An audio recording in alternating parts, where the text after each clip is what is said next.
Goeiemôre vriende, dit is vandag inderdaad Saterdag die 15de Augustus 2026. Kom ons raak net so vir 'n wyle stil.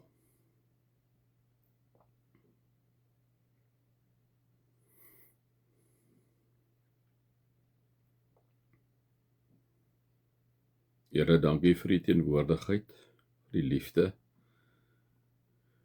Ten spyte van al ons goed wat ons verkeerd doen hier op aarde, Here, as ons maar net so na die wêreld kyk. Here, hoe ons agterkom in die hele wêreld by onsself, ons maar voete van klei. Ons is gebroke, sondige mense, gelukkig en genadiglik. Verloste sondige mense op grond alleen en enkel Jesus se genade wat vir ons gesterf het aan die kruis op Golgotha. Heilige Gees, dankie dit wat ons nou in Petrus ook gaan lees, dat hy inderdaad opgestaan het uit die dood, sit aan die regterhand van die Vader, waar hy sal kom om te oordeel die wat nog lewe en die wat reeds gesterf het. En dat hierdie opstanding vir ons 'n lewende hoop gee. 'n Lewende hoop op die onverganklike, onbesmette, wat vir ons in die hemel in bewaring gehou word, wat ons nou gaan lees. Baie dankie daarvoor. Amen. Vriende, mag daar vir julle genade en vrede en oorvloed wees, omdat julle God ken, Jesus ken en die Heilige Gees ken. Vriende, ons begin inderdaad met 1 Petrus, en soos ek altyd vir julle sê, vriende, verskriklik belangrik om na die kontekste van die briewe vernaamlik te kyk, na die hele Bybel. Wanneer ek en jy na die kontekste kyk, kom ons sê dit ook net vir mekaar, met ons nie ons distansieer van wat daar staan nie. Dit is nie hoe die Bybel werk nie. Dit is goed dat ek en jy die kontekste verstaan, om te weet wat die omstandighede van die mense is, en waarom sekere briewe vir wie geskryf word. Verskriklik belangrik, né? Want dit vir ons wel sit dat ons nie net daai goed net so op ons in die jaar 2026 kan neersit nie. Dit moet ons dan tog ook baie duidelik vir mekaar sê en verstaan. Maar die Bybel, liewe vriende, is 'n wonderlike geloofsboek wat God vir ons kom gee, wat hy eintlik vir ons as 'n present kom gee het. Wat nog steeds in die jaar 2026 uiters relevant is. Uiters relevant is. 'n Boek, liewe vriende, wat God vir ons kom gee het, wat geskryf is deur mense, wat vir ons kom vertel van wie hy is, om vir ons te kom vertel van wat hy doen. Dieselfde wat Petrus kom doen. Petrus skryf hierdie brief. Liewe vriende, hoekom skryf hy hierdie brief? Hy skryf hierdie brief omdat hy self deur geloof gegaan het. Hy het self geval, liewe vriende. Hy het self deur herstelprosesse gegaan, hè. Ons ken die verhaal van Petrus waar hy vir Jesus verloor het.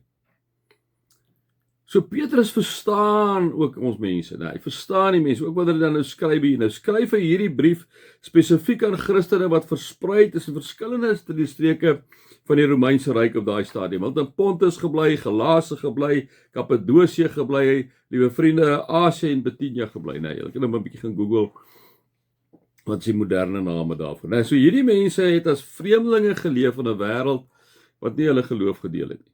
Dit is verskriklik belangrik as mens dit moet jy in ag neem, né?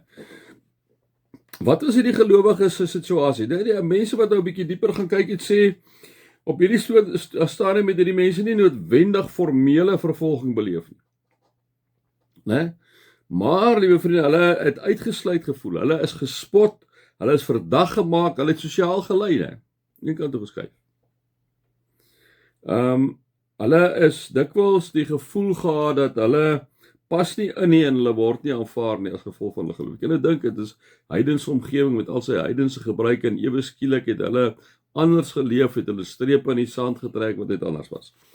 Nou hoekom skryf Petrus hierdie brief vir hulle? Vriende, hierdie brief skrywe Petrus want daarom is dit ook vir ons relevant in die dag. Hy kom om hulle te bemoedig, hy kom om hulle te help om hulle te verstaan wie hulle is in Christus, om vir hulle te wys dat hulle heilig is en anders moet lewe, en om hulle te leer om hoe om te reageer op wanneer dit sleg gaan, opleiding, né?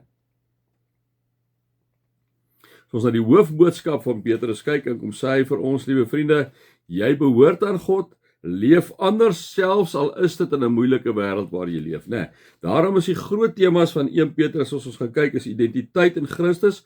Jy's uitverkies, heilig, God se volk. Tweede een, lyding met hoop. Derde een is 'n heilige leefstyl en vierde getuienis deur jou lewe, né? So dit is so kort waaroor Petrus gaan. Kom ons begin lees, vriende, kyk ons waar ons kom. Van Petrus, 'n apostel van Jesus Christus aan die uitverkorenes van God, vreemdelinge in die wêreld, die konteks wat ek nou vir julle gegee het, hè? Wat verspreid gewoon het in die provinsies Pontus, Galasië, Kappadosie, Asië en Bithynia. Soos God die Vader dit vooraf bestem het, het hy julle uitverkies en deur die Gees afgesonder om aan hom gehoorsaam te wees en besprinkel te word met die bloed van Jesus Christus. Mag daar vir julle genade en vrede en oorvloed wees. Nou vriende, dit is al klaar 'n verskriklike mondvol. Dit is die inleiding wat Petrus gee vir hierdie mense wat hy vir hulle kom sê. En hy kom sê 'n ontsaglike belangrike ding vir hy kom sê vir hulle, aan wie skryf hy? Aan die uitverkorenes van God. Met uitgekies vir God. Hoe word jy uitgekies vir God? Wanneer jy Jesus Christus aanvaar as jou verlosser en saligmaker. Wanneer jy Jesus Christus aanvaar as jou verlosser en saligmaker, dan is jy 'n uitverkorene. Jy is inderdaad, liewe vriende, 'n vreemdeling in hierdie wêreld. Daarom moet jou en my gedrag wees. Vriende, ons wiele val af telke male, maar ons kan nie ophou om mekaar daaraan te herinner nie. Dit is nie altyd lekker dat ons mekaar daaraan herinner nie. Dit kom as ons gaan om die Here te loof en om te bid. Die prediker of die ou wat voorgaan daar, vriende, nie dat hy alles reg kry of sy alles reg kry nie, maar hulle moet vir jou, hulle is die ouens, die stemme wat maar moet sê vir hulle self en vir julle as ons vriende, dit is die pad. Dit is die pad. Een voorbeeld. Deesdae is dit verskriklik ongewild om vir iemand te sê saam bly is sonde. Nee, maar almal doen dit mos nou maar eintlik. Ek bedoel, moenie nie eens meer begin praat dan en niemand luister meer nie. Die feit is, vriende, dis nie reg nie, né? Dis so eenvoudig soos dit. Nou, dit is wat gebeur. Ons is inderdaad, liewe vriende, vreemdelinge in hierdie wêreld. Ons is anders. So die wêreld gaan aan, hulle doen maar hulle ding, maar ek en jy is anders en dis wat Petrus vir hierdie mense kom sê. Ekskuus tog, hy sê julle is uitverkorenes, vreemdelinge in die wêreld. Julle wat woon in Gauteng, julle wat woon in die Oos-Kaap, julle wat woon in die Wes-Kaap, julle wat woon daar in die Noord-Kaap, julle wat woon in die Vrystaat, julle wat woon in KwaZulu-Natal. Nou, julle sê jy woon in die provinsies, né? Soos God dit vooraf bestem het, het hy julle uitverkies en deur die Gees afgesonder om aan hom gehoorsaam te wees. Nou vriende, daarom is dit so belangrik dat ek en jy geloofsvormende gewoontes beoefen. Faith forming habits. Wanneer ons geloofsvormende gewoontes beoefen, ek sies tog, dan stel dit ons in die teenwoordigheid van God. Ons eerste waarde is om in 'n lewende verhouding met God te staan.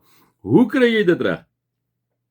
Deur geloofsvormende gewoontes te beoefen, deur te bid, deur die inderdaad, liewe vriende, die Here te kom loof en te kan bid op 'n Sondag, dis 'n geloofsvormende gewoonte, deur die woord te wandel in die woord, dit te bestudeer, te kyk, om die woord te memoriseer, tekste te memoriseer, om te reflekteer oor wat jy gelees het, om te mediteer oor wat jy gelees het, om 'n joernaal te hou van wat jy gelees het. Vriende, jy kan nog 'n klompie geloofsvormende gewoontes al bysit, né? Wanneer ek en jy dit doen, begin ons al meer in sy teenwoordigheid kom en kom sê Petrus vir ons, hoorie, dit is wie julle is, né? Julle moet inderdaad so lewe, so gehoorsaam lewe, omdat julle vreemdelinge is en omdat julle aan God behoort en omdat julle uitverkore is. En omdat julle moet weet dat julle deur die Heilige Gees afgesonder is. Om wat te doen? Om aan hom gehoorsaam te wees. Om aan hom gehoorsaam te wees. Daarom is daar inderdaad 'n klomp moenies wat ons nie moet doen nie. Dit is nie sodat ek en jy in die hemel kan kom, jy kan nie die genade in die hemel kom. Maar wanneer ek en jy weet wat die genade is daar 'n klomp moenies. Sekere goed wat ons net nie moet doen nie. Ons is almal voete van klei, dit is so. Ons het by ou Dawid gesien hoe sy wiele afval. Dawid het so, ons het almal voete van klei. Ons moet bly almal in glashuise. Ons kan nie klippe gooi nie. Ons kan net na ons eie lewe kyk. Ek kan net na my eie lewe kyk. En dan kan ek maar net vir die Here sê, Here, hier is ek. Soos my sondaar, amper soos hy Saggeus. Sê om net amper half op die bors te slaan, sê Here, ek is eintlik nie goed genoeg vir U nie. Dankie vir U genade. En vir ons wat uitverkies is, vir ons wat vreemdelinge is in hierdie wêreld, vir ons wat ek kom sê om gehoorsaam te wees, so die Heilige Gees afgesonder om aan hom gehoorsaam te wees, mag daar vir jou en vir my genade en vrede in oorvloed wees. Amen.